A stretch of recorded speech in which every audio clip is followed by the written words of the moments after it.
Hello, and welcome to the CFA Society Atlanta's webinar, Everything You Ever Need to Know About ESG Investing. I'm Celia Anderson, and I'm president of our society. And first, I want to extend a very special thank you to our supporting partners today, which is CFA Institute and CFA Society North Carolina. I also want to thank our executive director, Kathy Ford, for her support today from a technology perspective with today's Zoom call, although she is having a few technical issues herself. Before we get started, I did want to mention a couple of items about our upcoming other webinar events.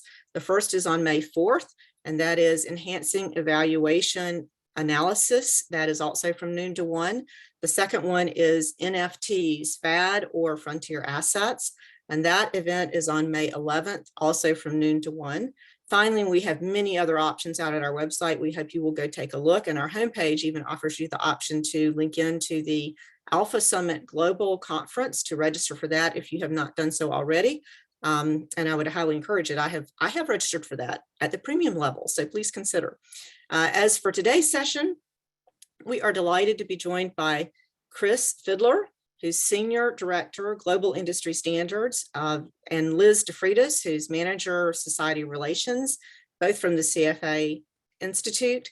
Liz is going to be kicking off with insights into the ESG certificate program, and then we will switch to Chris, who's going to educate us a bit about the recently adopted disclosure standards for ESG disclosure standards for investment products. Please submit your questions via the Q&A button at the bottom of your screen. And with that, I'm going to turn it over to Liz. Liz, welcome. Thank you. Thank you, Celia. Thank you, CFA Society Atlanta, for hosting us for this call. As I begin to share my screen, we thought it would be nice to kick it off with a question. So feel free to enter your response in the chat function. So how would you rate yourself in terms of your current ESG investing expertise? Is it an amateur or just curious? Are you a pro but looking to learn more? Are you knowledgeable but have far to go? Or are you just looking to get some PL credits today? So we're very curious to see the level of expertise of the attendees today. So with that, I'm going to go ahead and share my screen and walk you through the CFA Institute's newest program, the Certificate in ESG Investing.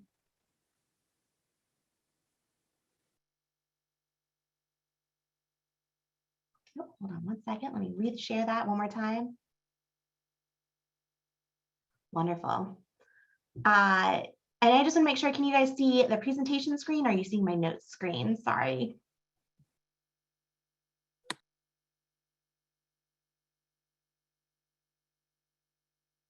Wonderful. All right, well, thank you for the opportunity to provide a brief overview of the CFA Institute's newest program, the Certificate in ESG Investing. Again, my name is Liz DeFreitas, and I am with CFA Institute. During today's presentation, I'll provide an overview of the new certificate program, who it's for, how to earn the certificate, and also the content that the certificate program covers. If you're not familiar with CFA Institute, we are a global non-for-profit organization. We are the world's largest association for investment professionals. And we have a vast global network of member societies and relationships with key financial organizations as well. Our mission is to lead the investment profession globally by promoting the highest standards of ethics, education, and professional excellence for the ultimate benefit of society. So now let's transition into our third program, the Certificate in ESG Investing. It was originally created by our UK society, and we globalized the program last year. The Certificate in ESG Investing delivers the new skills, mindsets, and also strategies that one needs in an industry-respected qualification program. It really helps individuals to learn how to integrate the ESG factors into their investment analysis and also client conversations. So when developing the program, it was designed by practitioners for practitioners working in investment role who wanted to learn more about how to analyze and also integrate the material into day-to-day roles. So really, it's suitable for anyone who's looking to improve their understanding of ESG issues, But what's interesting, once the program was launched, about 60% of the registrations were from client-facing professionals. So this really could be a great program for charter holders or for individuals in the industry as well. So that's been a fascinating evolution of the program. And then here are just some of the job titles that we see of individuals who are currently registering for the program. Now, this slide covers how to earn the certificate. Again, the program was created by practitioners for practitioners. It is a self-study program. The recommended study time is 130 hours. It may be closer to around 80 if you are a CFA charter holder. There are no formal entry requirements, but prior investment knowledge is helpful because there's a basic understanding that you might already understand those components. The exam itself is 2 hours and 20 minutes long with 100 multiple choice questions. The registration price is $675. With the registration, individuals will gain access to the curriculum. And then they have a year from registering to sit for the exam. The exam is offered through our computer-based test centers with Prometric, and there are some online options as well. Currently, we have close to 118,000 registrations since we launched the program in 2019. And leading employers are adding it to their approved training programs. Some are, in fact, mandating it for certain job functions and also referencing the pass rates in RFPs and pitch books as well. So let's briefly shift now that we've talked about the overview of the program, who it's for, but what does the content actually cover? As you can see, this is the syllabus overview. You can see the content goes beyond just theory. It touches on the ESG factors because that is essential, but the heaviest weighted sections are on the analysis, valuation, and integration. With that in mind, successful candidates will learn and demonstrate that they know how to weigh the factors and integrate them into a portfolio, and also know how to allocate the factors into the model, rebalancing, and also managing risk. My final slide, which will be circulated with the post-event survey, has a couple links in case you're interested in learning more. We have a link with a link back to CFA Institute's website where you can learn more about the program, a little bit more about the content. You can also opt in to receive additional emails from CFA Institute about the program. You can also register on CFA Institute's website, and then we also have the syllabus for the certificate. I also want to mention that if you are interested purely in the content, our curriculum can also be purchased on Amazon, but that is part of the registration fee once you do register. So with that, that's all I have to present, but I understand that we will take a couple questions from the audience. Thank you, Liz, very much. And actually, there are a couple of questions. So the first one is, how can a candidate decide which program to pursue, the ESG certificate or the CFA? Do you have any insights? That's a wonderful question and a very common question that we get. So CFA Institute does currently offer 3 programs. Our gold standard is the CFA program. We also have CIPM and now the ESG certificate. There are some big differences between the CFA program and the ESG certificate. The ESG certificate, you earn a certificate, whereas with the CFA program, once you've completed all 3 programs and been approved for membership, you earn a designation. And so the CFA program is more of a generalist program, and it takes, it's 300 hours per exam, it's 3 exams. But with the ESG certificate, it is a very narrow focus on one topic. ESG is covered in the CFA program, but it's just one of many topics. But I would say the biggest difference is it's a certificate versus a designation. And I would encourage an individual who is unsure about which path to start to determine which career path they're looking to take. So I think it's really up to the individual to determine which they decide to do. But of course, talking to your peers could be a good idea. But if you have some questions, you can always reach out to us for some additional information. Is taking the certificate, like I know the exams are done at specific dates. I mean, when can they actually sit for the certificate exam? Exam windows are open throughout the year. I believe they're open 5 days a week. So it also depends on availability at your local test center. But on our website, we have information about local test centers and when the availability is, but there are no exam windows. You can really take it essentially at any time. Perfect, perfect. And is membership in the CFA Institute required to register or to continue to carry the certificate? That's also one big difference between the CFA program, or at least the designation. Membership is not required to participate in the ESG program. Of course, if a career in investment management is of interest to you, we would certainly recommend joining the CFA Institute and the Atlanta Society. There's lots of benefits like joining today's call, but maintaining a membership is not required to maintain your certificate. Once you complete the program, pass the program, you earn your certificate, and it never expires. Great, thank you. It's very informative. So thank you very much, Liz. And with this, we will transition it to Chris Fidler, who, as I stated, is the Senior Director of Global Industry Standards with the Institute. And Chris, we're looking forward to learning more about ESG Disclosure Standards. So with that, I will pass it over to you. Well, thank you, Celia. It's very nice to be here today. And I too have a deck that I'll share now. Okay, I'm going to start today by giving just hitting on a couple of bullet points in this executive summary, and the rest of them we will talk about as we move through the slides. So CFA Institute issued the Global ESG Disclosure Standards for investment products on November 1st of last year. And these are the first voluntary global standards for disclosing how an investment product considers ESG issues in its objectives, its investment process, and/or its stewardship activities.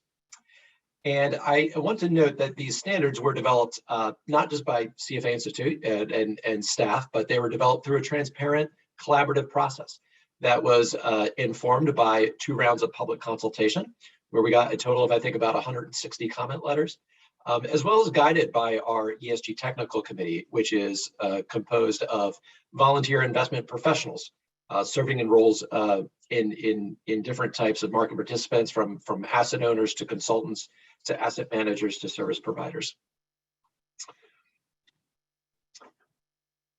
Okay, and I'd like to also start by talking about the current state of ESG disclosures for investment products and what we're seeing in the marketplace, and really the reason why we undertook the development of these standards. And it really kind of boils down to what I call a communication gap between investors and investment managers. So on one side of the marketplace are investors of funds and strategies. And they, over the last 5 to 10 years, right, have really, there's really been an increase in interest and appetite around environmental, social, and governance factors, but from different perspectives is what we found, right? Some people are mostly concerned about how ESG risks, things like climate change or maybe a specific risk that a company is exposed to, how that might affect the value of their investments. Other investors might be primarily concerned with aligning their investment portfolio with their values or their preferences. Others might be most interested in reducing the negative impacts that maybe their investments have on people or planet. And finally, some people might be interested in contributing to the advancement of real world outcomes that they care about. Now, these are certainly not mutually exclusive. An investor might have more than one of these or none of these, or they might even have different preferences for different pools of money that they have for different objectives. Now, on the investment management side of the marketplace, certainly managers have taken notice of the rise in interest in these topics, right, and have been developing different types of products to satisfy these different types of needs. And so the challenge on their side is how to explain how they've essentially designed or put together their products to satisfy these needs. And importantly, how to do that while avoiding the allegations of greenwashing or other reputational or legal or compliance risks that go along with that. And finally, how can they do that efficiently and effectively? Because right now, managers are having to respond to a bunch of different customized due diligence questionnaires, for example, and just respond to lots of different frameworks. Now, sort of some of the practices that sort of create this gap that we've seen are things like ambiguity in language.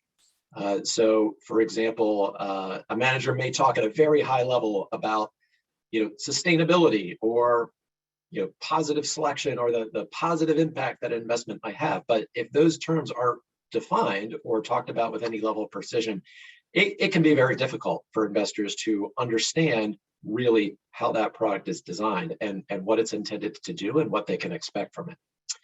Another problem we've seen is inconsistency in disclosures or just marketing materials. Right? You might see a product described one way in the prospectus, a different way in marketing materials, and yet a different way in, say, annual impact reports. And that can make it hard, again, for investors to really understand what they should be expecting if they invested in a fund or strategy. Accessibility is a problem. Either these aren't available or sometimes this information is, as I said, disclosed across different documents. So it can just be a lot of legwork for investors to even try and assemble the information that they need to make an informed decision. And finally, it's worth pointing out that investors sometimes come to the table with their own inherent assumptions about what is ESG, what's really important, what is sustainable, what's responsible. And those are frankly very subjective terms. And there isn't much that investment managers can do to dispel those inherent assumptions. But what the industry can do is provide good information to investors so that they can review that information and decide if a product is right for that, right for their particular needs and preferences. So with that being the current kind of state backdrop, and it's still that way for the most part, we've developed the global ESG disclosure standards for investment products. And the aim of the standards is to create or define a standardized set of information that investment managers can provide to investors. And the mechanism for doing that is something that we call an ESG disclosure statement. And this is simply a document that has all the disclosures that are required by the standards that apply to a particular product. And the aim is for the disclosures to be complete, reliable, consistent, clear, and accessible. Now, before we get into kind of the requirements and exactly what's in the standard, I want to talk a little bit about the purpose of the standards and the types of disclosures that we deliberately decided would be in and out of scope for this first version of the standards. So again, our intention here was to provide a mechanism that allows managers to fairly present and fully disclose the ESG approaches used in a fund or strategy. And by ESG approaches, we mean any of the variety of ways that managers might consider ESG issues in a product's objectives, its investment products, or stewardship activities. It's things like ESG integration, negative screening, positive screening, best in class, impact, stewardship.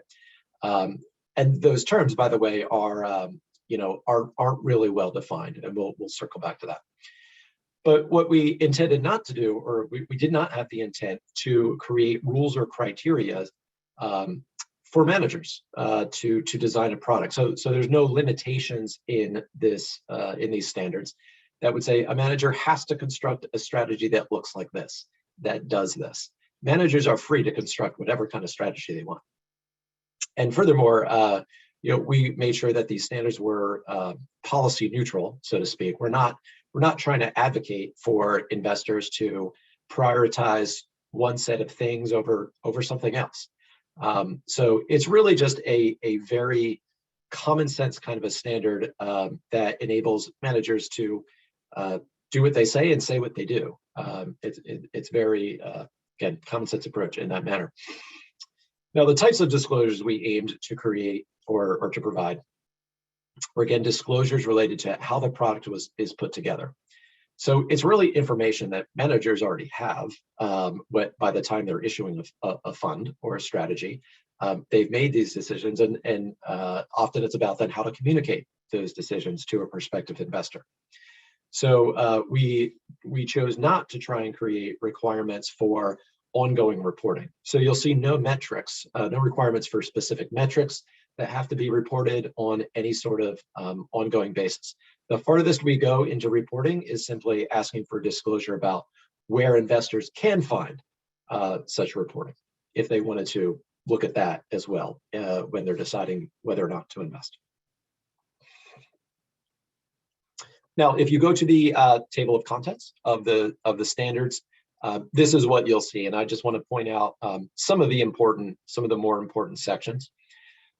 Section 1 we call fundamentals of compliance, and there you'll see 10 requirements that are related to the preparation of the disclosures and making those disclosures then available to investors.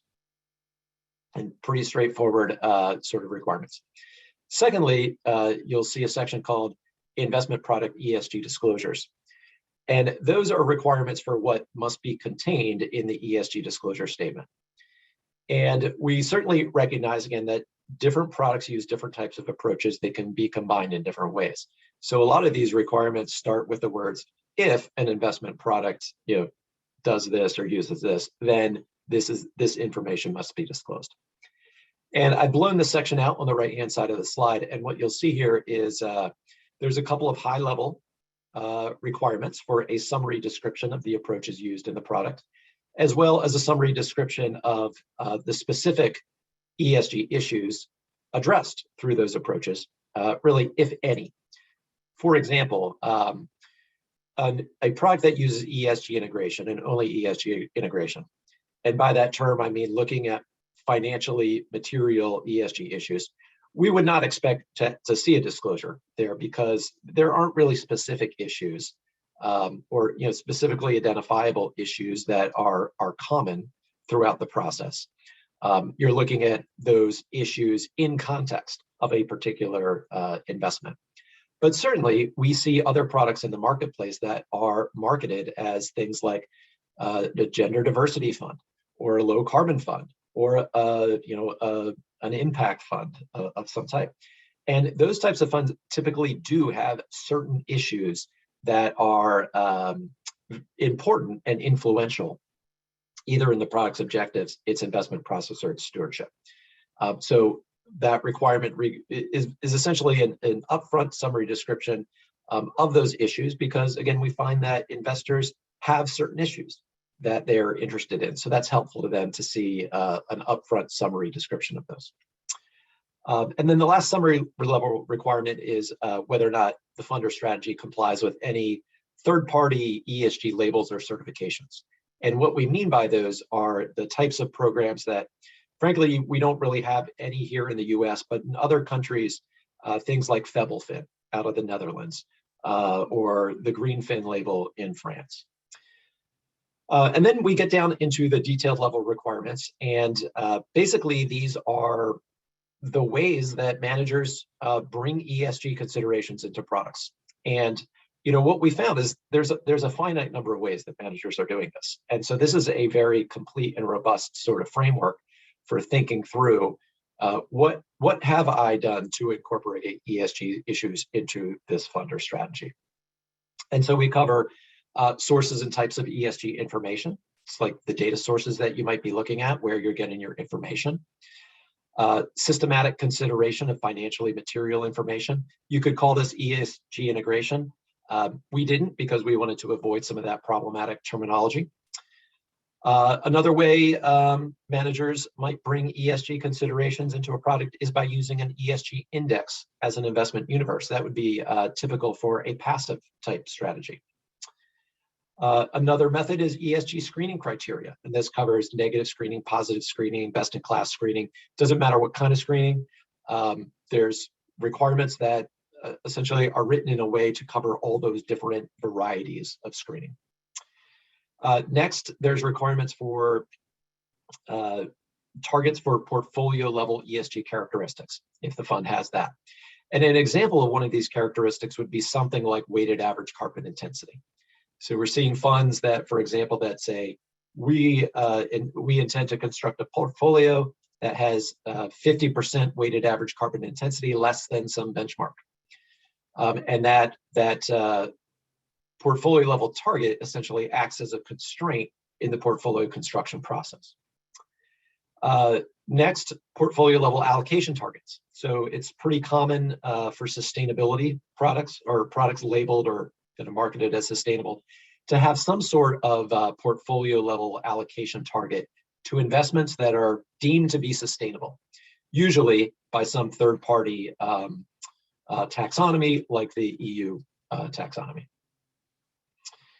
Next, there's disclosure requirements for stewardship activities, in particularly where an investor can find the policies that govern the stewardship activities. And by stewardship activities, I mean things like proxy voting, engagement,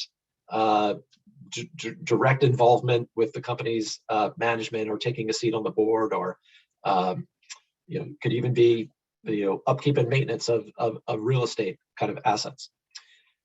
And whether or not ESG issues are considered in those types of decisions and activities that are taken once an investment is owned and held and being actively managed.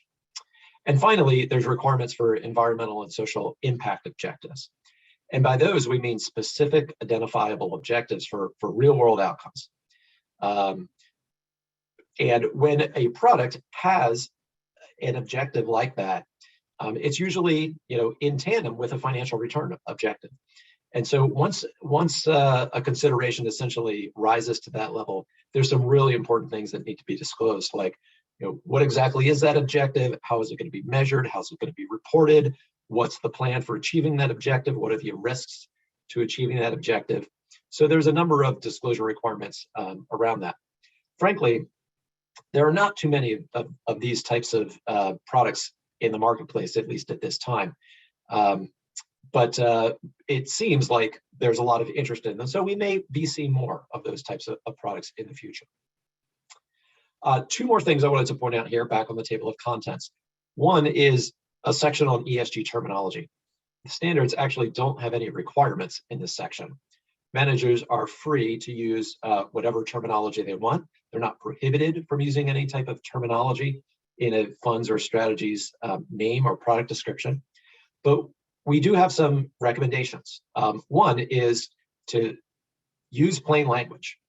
What we advise is that this ESG terminology that we use in the industry is often not well understood by clients and retail investors.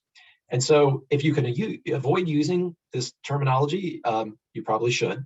But if you feel like you have to use it, then you should use that terminology in a way that's consistent with definitions that are put out by CFA Institute and or other global organizations like PRI or GSIA.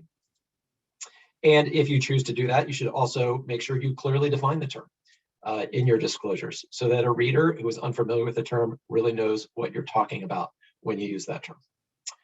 And finally, I want to highlight Appendix B, which has sample ESG disclosure statements for 4 different products. And we intentionally selected 4 different, very, very different kinds of products. So you'll see a sample disclosure statement for a fund that has ESG integration with some exclusion criteria. You'll see another example that is a true impact fund. And you can see the disclosure requirements that go along with that type of fund. And so they can be very helpful to see how all these requirements actually come together into a final end product.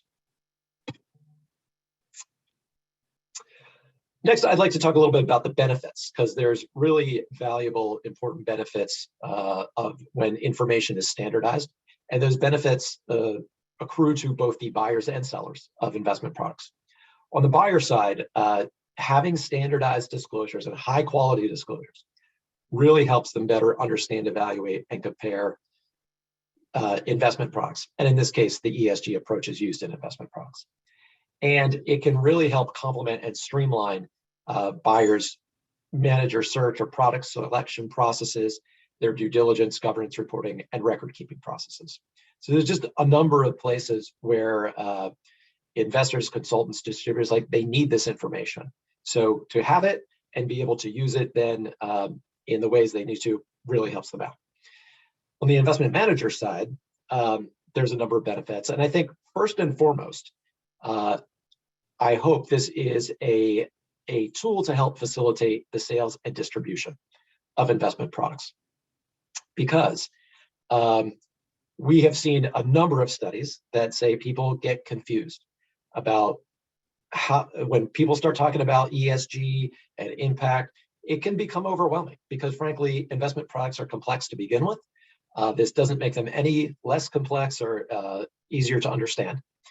And so when investors get confused, they typically don't invest, right? And so if you're a manager who offers this type of product and wants to get more assets under management of these types of products, then it really is to your benefit to provide technical materials that a consumer or an investor can understand and are decision useful for them.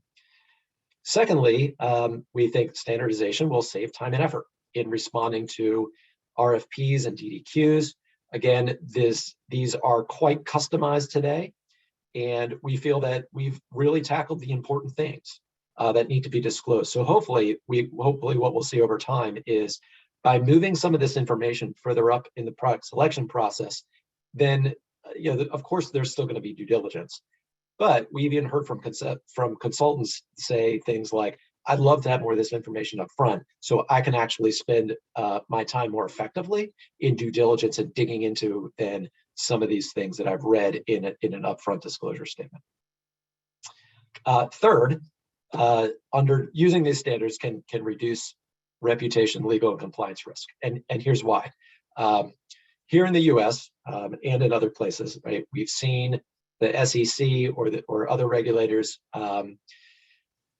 step up their examination of ESG. And I frankly, I've heard about this just only this week from some managers tell me exactly how the ESG, the SEC is going deeper in their examinations. Whereas in prior years, they were asking questions about, tell me about how you think about this.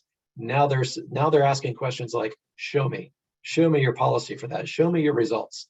And so the level of examination is getting higher.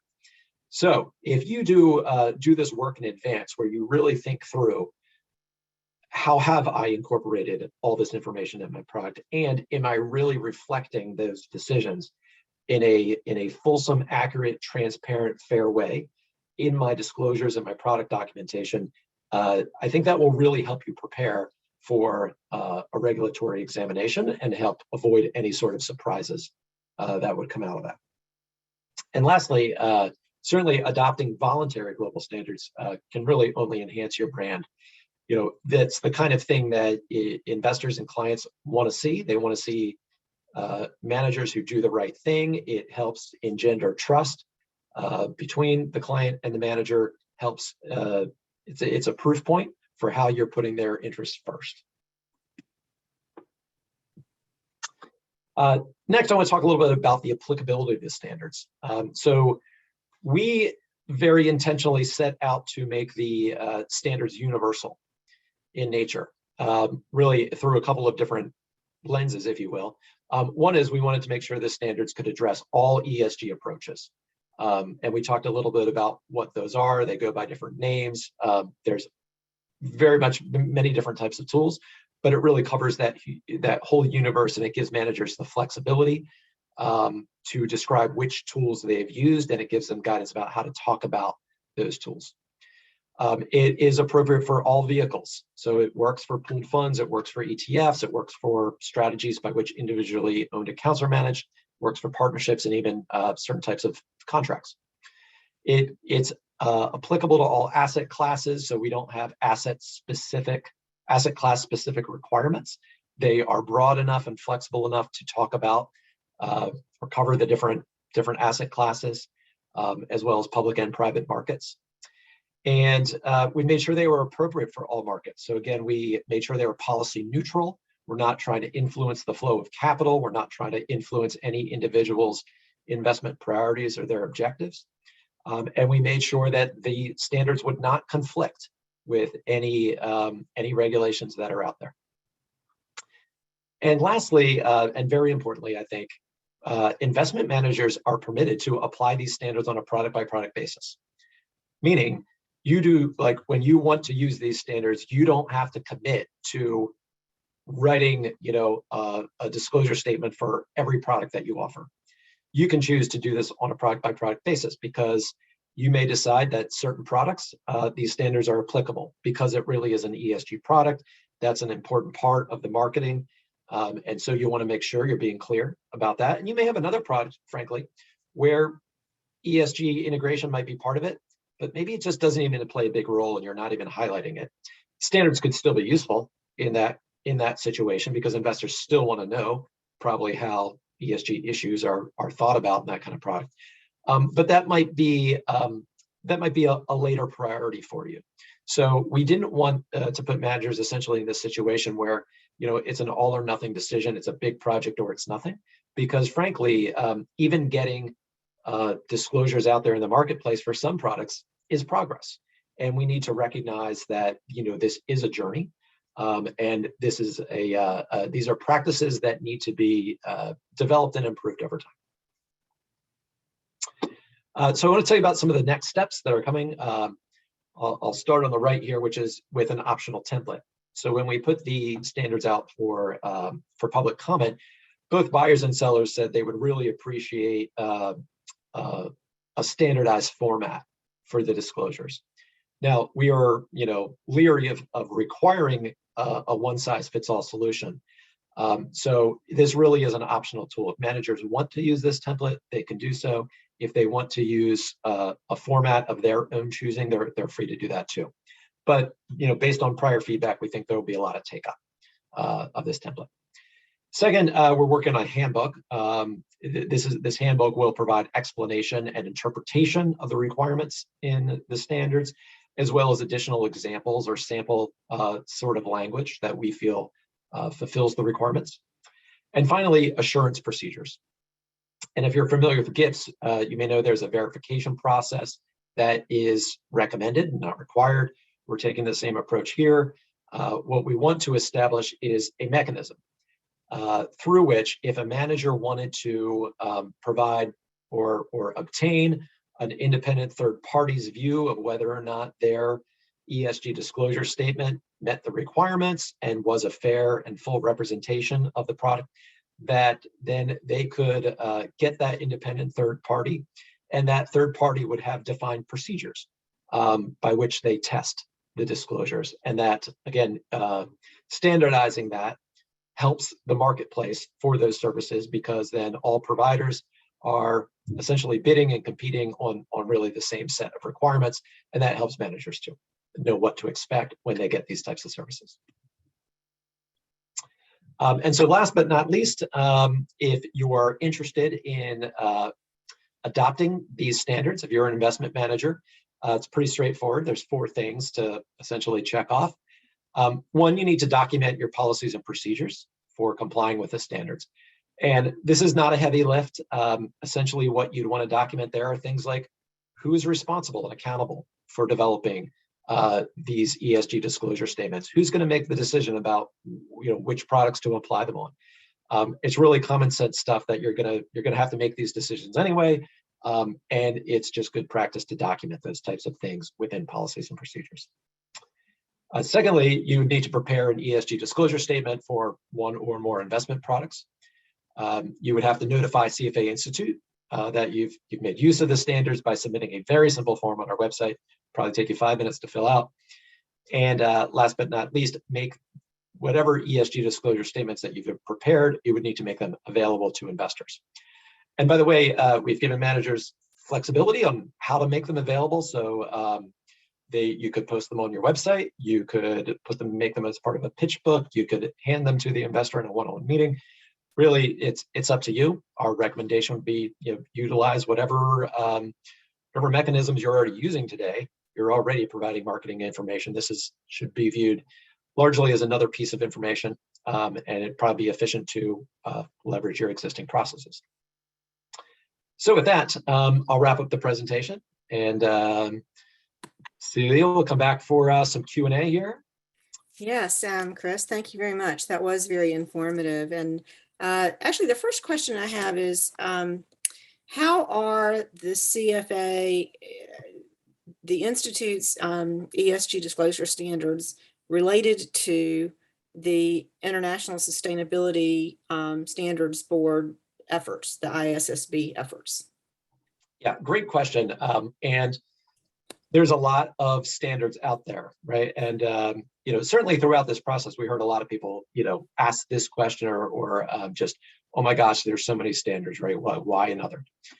So, I think it's helpful to recognize that there are different standards for different parts of the value chain, right?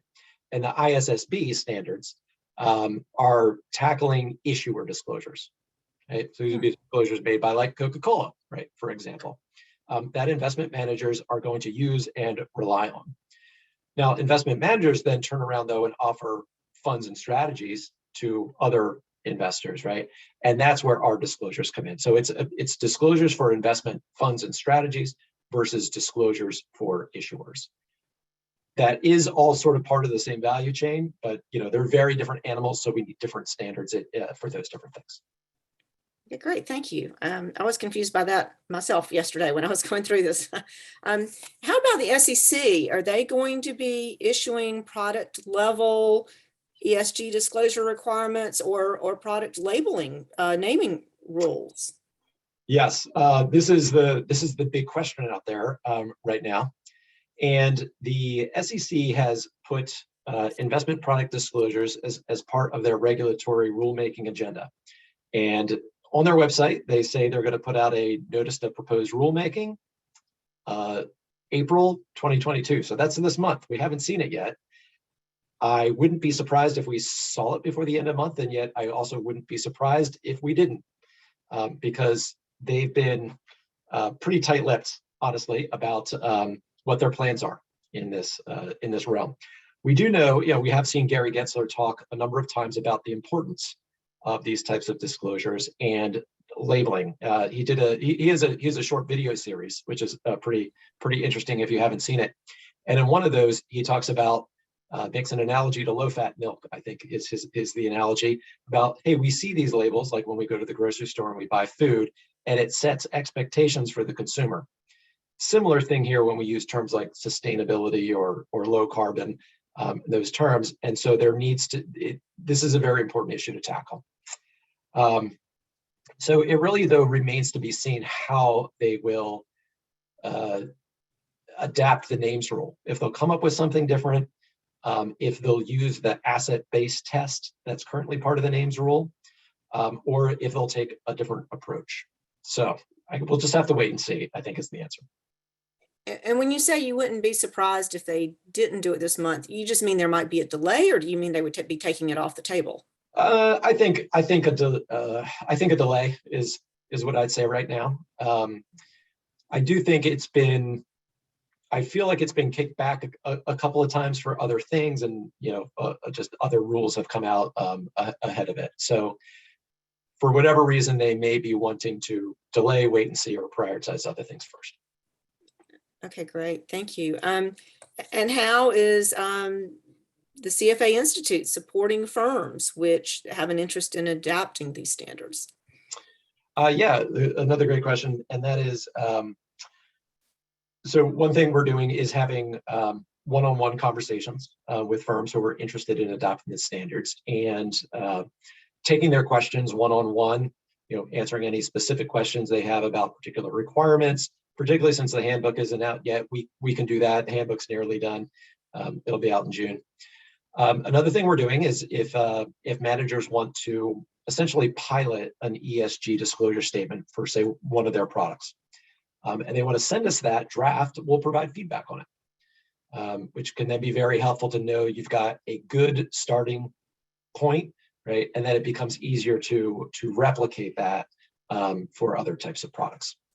We're planning to offer, hopefully come the fall, maybe some workshops around this, where maybe we can get some different practitioners all in the same room and discuss some of these issues and really identify and share with each other things we've learned and best practices and things. Wow. So I'm just curious how they would act. What is the protocol for actually a manager approaching us? Your inbox is going to be full if we put this out there. Is that the right way to go about it, though, or is there going to be some other conduit that will be put in place? So right now it is it is essential reaching out to us. So probably the best way to reach out would be on our webpage where we have all the information about the standards. If you just Google CFA Institute ESG standards, you'll get there. And there's a help desk email. You could contact, you could use that email. It comes to me. I'm one of the people that manage the inbox. And you're right, at some point we may get overwhelmed and say, we can't continue to do this, but we're able to do this for early adopters, people who want to take that first step. It's mutually beneficial. So, we can provide this support, at least for now. Okay, excellent. Excellent. Thank you. So it looks like, let me check the question box. I thought I had one note that was just somebody saying, excellent, thank you. So you got kudos for that. So are there any other questions? We have about 10 minutes left if we need to take any additional questions. Or Liz, did you want to circle back with anything? We'll just wait. Sure thing. A few more questions came in for me in the chat. I tried my best to answer them. The questions were mainly about CE credits. So yes, CFA Institute members, if they complete the ESG certificate, they can earn professional learning credits, is what we refer to them as. So you can earn 20 PL credits, including 2 SER credits. And then a follow-up question that was if an individual is required to maintain any PL credits for the certificate, and the answer is no. There are no requirements to maintain the certificate. Once you pass, you earn the certificate and it never expires. And also the PowerPoints will be shared with the follow-up email with the recording as well. I think that covers all the questions we've gotten so far. Okay, perfect. Thank you. And I look forward to having access to that handbook, which I think, Chris, you said was due out in June, perhaps? Yes. Okay. Yep, shooting for June 1st for that. Excellent, excellent. So, well, thank you very much to both Chris and Liz and Kathy for supporting us today. As Liz referenced, we will be sending out actually the slide decks, and that will also be tied to a survey, which if you would please respond to the survey, that is what keeps us in line in terms of what our interest level is with our membership. And thank you very much, both Chris and Liz, and we will let you know of any additional feedback that we get. We're just going to be able to end. I'm going to check one more time for questions. Nope. Okay, we're good. So thank you, everybody. So, and we can end a few minutes early and everyone can go to lunch. So, it's a gorgeous day here. I don't know about Charlottesville, but it's a gorgeous day. Chris, you're in New York, is that right? No, I'm actually in Richmond. So. Oh, okay. I don't know why I thought that. Yeah. Okay, excellent. So, all right. Thank you, everybody. Okay.